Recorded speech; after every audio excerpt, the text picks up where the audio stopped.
O ministro Gilmar Mendes começou o voto fazendo um histórico crítico da atuação de Sérgio Moro durante o julgamento do caso Banestado, em 2003. Ele lembrou que Moro já foi considerado parcial pela própria segunda turma do STF, que acabou anulando uma das sentenças proferidas pelo então juiz. Segundo Gilmar, esse retrospecto mostra as ações arbitrárias que Moro levou para a Operação Lava Jato, como prisões provisórias e preventivas prolongadas. No voto, Gilmar considerou esses aspectos como uma conduta autoritária. Há alguns anos compartilho e aprofundo críticas sobre os excessos e os riscos impostos ao Estado de Direito por um modelo de atuação judicial oficiosa que invoca para si um projeto de moralização política. A história recente do Poder Judiciário ficará marcada pelo experimento de um projeto populista de poder político, cuja tônica assentava-se na instrumentalização do processo penal, na deturpação dos valores da justiça e na elevação mítica de um juiz subserviente a um ideal feroz de violência às garantias constitucionais do contraditório, da ampla defesa, da presunção de inocência e, principalmente, da dignidade da pessoa humana. O presente voto não apenas descreve uma cadeia sucessiva de atos lesivos ao compromisso de imparcialidade, ele explicita as condições do surgimento e do funcionamento do maior escândalo judicial da nossa história. Gilmar Mendes lembrou que já havia alertado para desacertos da Lava Jato diante de integrantes da operação durante um debate sobre medidas anticorrupção em 2016 no Senado Federal. O resumo da ópera é: você não combate o crime cometendo o crime. Ninguém pode se achar o ó do Borogodó. Cada um vai ter seu tamanho no final da história. Um pouco mais de modéstia. Calcem as sandálias da humildade. Era a palavra daquele que vos fala, eram as palavras daquele que vos fala, em dezembro, 4 de dezembro de 2016. Na presença dos membros da Lava Jato, inclusive do juiz Sérgio Moro. Gilmar Mendes enumerou as condutas que considera comprovarem a suspeição do então juiz Moro. O ex-magistrado Sérgio Moro, por reiteradas vezes, interferiu na produção de provas contra os acusados, direcionou o curso das investigações a partir da manipulação e tergiversação de depoimentos de colaboradores premiados. Procedeu à juntada de ofício, sem provocação do Ministério Público, de provas documentais e testemunhais utilizadas para a fundamentação das próprias sentenças. Durante a exposição do voto, Gilmar Mendes afirmou que se sente insuspeito para julgar as práticas do Partido dos Trabalhadores. Disse que não foi indicado pelo PT a vaga no Supremo, que muitas vezes foi acusado de agir contra o partido e que considerou a conduta do então juiz Sérgio Moro uma tentativa de tirar o ex-presidente Lula da eleição de 2018.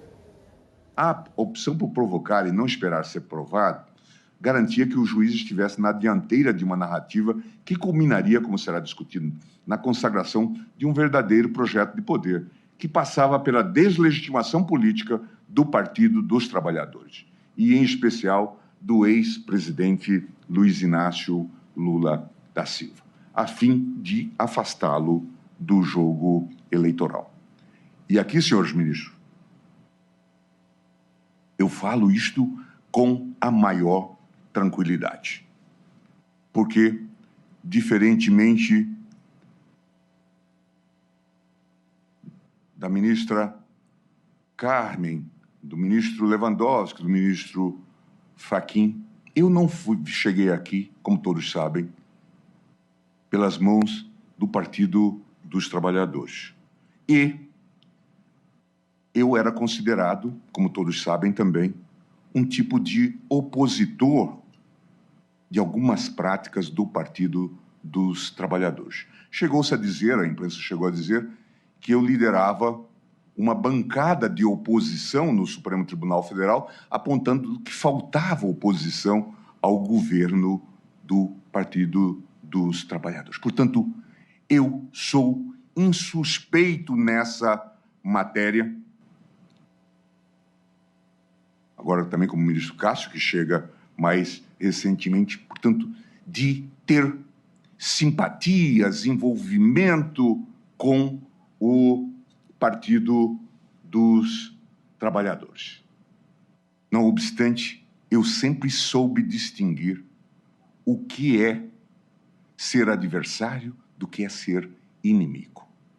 E eu tentava, inclusive, dizer isto aos próprios próceres do Partido dos Trabalhadores. A democracia exige a existência de oposição, de adversariedade, mas ela não convive e não pode tolerar com um modelo do Freund-Feind, do amigo-inimigo. Quem está na oposição hoje pode se tornar poder amanhã. Para isto, é preciso que ele subsista e não que ele seja destruído. Gilmar Mendes disse que os diálogos divulgados pela Operação Spoofing revelam ilegalidades da atuação de Sérgio Moro. No voto, o ministro leu diversas conversas, mas como a obtenção ilegal delas poderia ser questionada, Gilmar afirmou que a parcialidade de Moro pode ser aferida mesmo sem levá-las em consideração.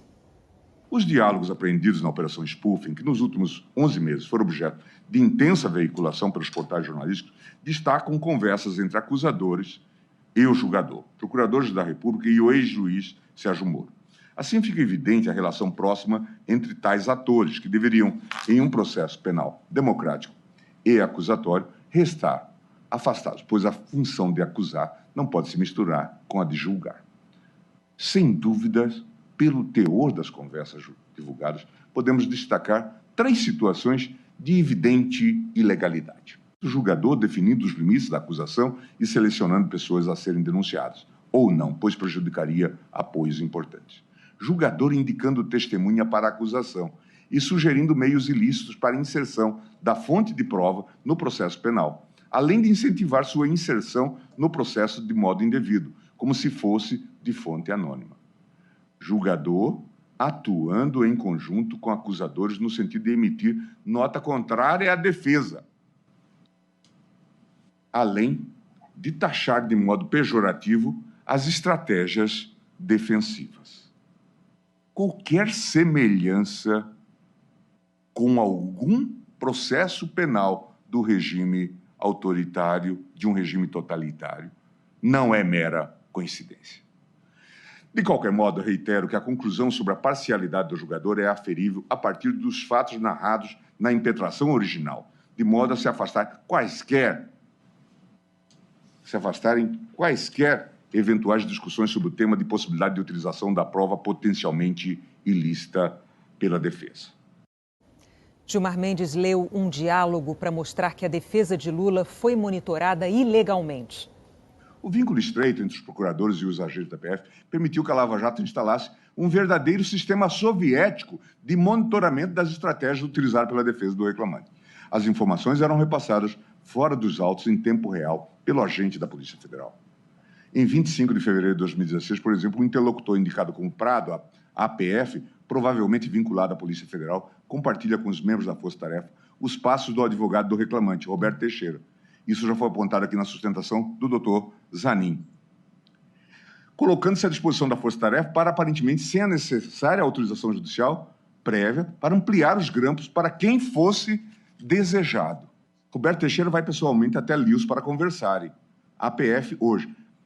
A APF utilizou o terminal tal da Vivo, que está cadastrado em nome do próprio Teixeira. Estamos fazendo a informação com os fones do Aurélio e do Roberto Teixeira. Querem mais algum? Por enquanto, não, Júlio Noronha. Valeu. Os procuradores da Operação Lava Jato têm afirmado que não reconhecem a autenticidade dos diálogos hackeados e que eles foram obtidos ilegalmente. Gilmar Mendes afirmou que os procuradores agiam de modo a obter grande repercussão de suas ações. O ministro citou mensagens da Operação Spoofing sobre atos da Lava Jato que poderiam produzir notícias e atacou a imprensa, dizendo que havia uma cumplicidade de jornalistas com procuradores. Colhe-se das conversas que o juiz Sérgio Moro opinava ativamente quanto ao momento ideal do indiciamento.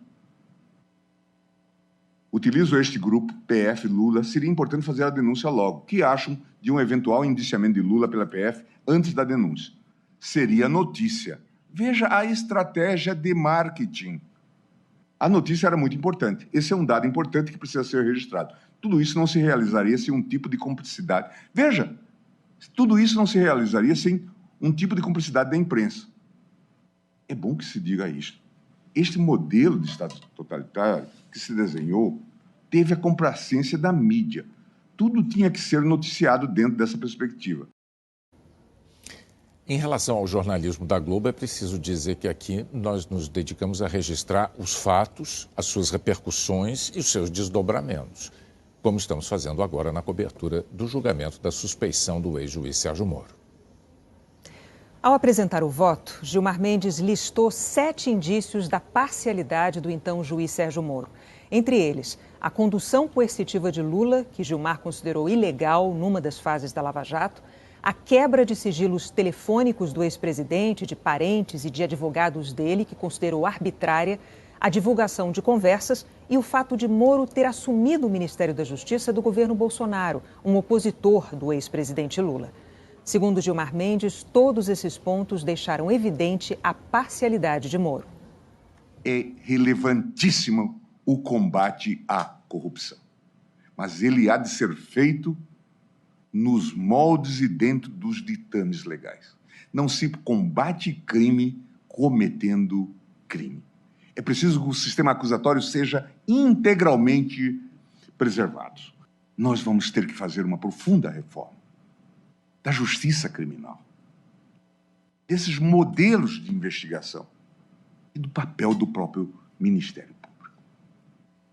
Porque ou fazemos isto, ou instalamos um sistema totalitário. Todos esses fatos e circunstâncias, ora analisados, me levam a indagar. Qual país democrático aceitaria como ministro da Justiça o ex-juiz que afastou o principal adversário do presidente eleito na disputa eleitoral? Em qual nação governada sob o manto de uma Constituição isso seria compatível? Em que localidade o princípio da separação dos poderes admitiria tal enredo? O exame conglobante de tudo que foi até aqui narrado estreita a inevitável compreensão de que houve, de fato, a violação do dever de imparcialidade do magistrado. Antes de concluir, preciso relembrar alguns fatos e encerro. A polaridade que se percebe na sociedade brasileira atual precisa ser ponderada com seriedade. Em meu voto, não há qualquer polaridade ou predisposição a um ou a outro partido, a um ou a outro réu. E as minhas posições na turma e no plenário reforçam a não mais poder essa convicção. Não tenho políticos de predileção. Agora, acho que não se pode permitir fazer política por meio da persecução criminal. Isto não é admissível. Era o que se estava fazendo. A polaridade que se percebe na sociedade, portanto, precisa ser ponderada com seriedade. Fui eu quem, desde os primórdios, criticou e apontou fortemente as falhas e incongruências do Partido dos Trabalhadores. Durante o julgamento do caso Mensalão, adotei postura repressiva para condenar aqueles contra quem havia provas além da dúvida razoável, com penas proporcionais e individualizadas. Em tal período, de modo enfático, cheguei a denominar aquela estrutura de organização criminosa, de quadrilha. Depois fui eu que, diante da clara ilegalidade e desvio de finalidade, suspendeu a posse de Luiz Inácio Lula da Silva, como ministro indicado por Dilma Rousseff, em meio à deflagração de fase da chamada Operação Lava Jato, afirmando que tal ato pretendia fraudar a definição da competência para julgamento do processo penal em questão. Ou seja, mantive este processo sob o julgamento de Sérgio Moro naquele momento. Isso me dá muita autoridade para falar sobre esse assunto. Contudo, aqui vamos muito além de qualquer limite. Não podemos aceitar que o combate à corrupção se dê sem limites. Por fim, o ministro Gilmar Mendes divergiu do relator Edson Fachin e considerou o então juiz Sérgio Moro parcial. Gilmar votou por anular o processo do triplex do Guarujá, desde o recebimento da denúncia, e considerou a prisão de Lula ilegal. Mas afirmou que o voto pela suspeição não impede que um novo processo seja aberto. No voto, Gilmar defendeu ainda que a suspeição de Moro não seja estendida a outros processos e réus da Operação Lava Jato. Diante do exposto, senhores ministros, diverjo do relator para conceder a ordem de habeas corpus, de modo a reconhecer a suspeição do julgador e assim declarar a nulidade do processo desde o recebimento da denúncia. Consequentemente, verifico a ilegalidade da prisão do paciente, a qual aqui se revoga de forma definitiva. Por fim, ressalto que a suspeição do julgador se fundamenta em fatos concretos e específicos contra Luiz Inácio Lula da Silva, em razão de interesses políticos próprios do ex-juiz Sérgio Moro. Assim, a suspeição declarada não é aqui estendida a outros processos ou réus da denominada Operação Lava Jato. Ademais, a anulação não impede eventual abertura de novo processo com um julgador efetivamente imparcial, para aí sim se realizar a verificação dos fatos imputados com respeito ao devido processo legal.